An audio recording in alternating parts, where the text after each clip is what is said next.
Video kali ini saya nak tunjukkan macam mana cara untuk kita buat coklat jam menggunakan Thermomix. Jom kita buat.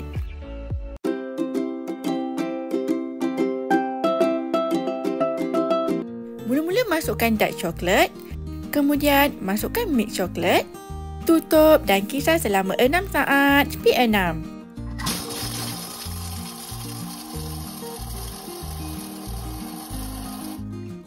Dah siap? Tujuan kita kisar coklat ni adalah supaya senang coklat cair nanti.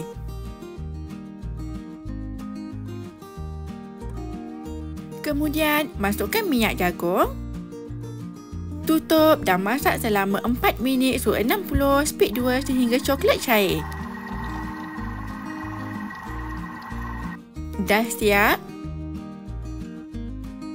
Elok je kan? Anda juga boleh tambah masa jika coklat belum cair sepenuhnya. Bagi saya, kepekatan ini dah okey. Anda boleh tambahkan minyak jagung jika ingin lebih cair.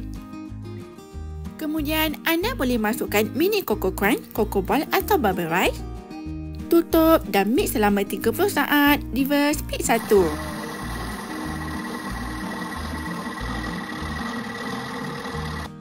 Dah siap? Mudah kan?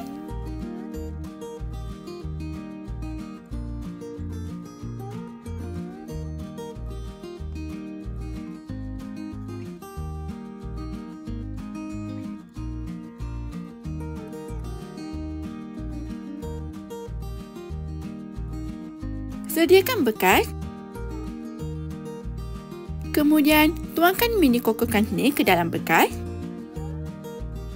Pastikan anda letak dalam bekas kedap udara dan simpan pada suhu bilik supaya kekal rangup.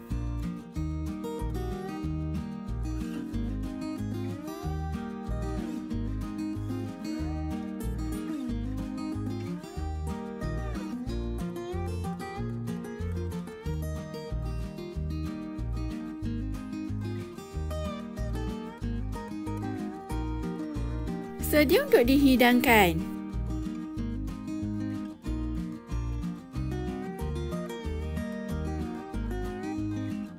Anak-anak memang sangat suka. Bila kita buat sendiri lagi menjimatkan. Selamat mencuba. Bye.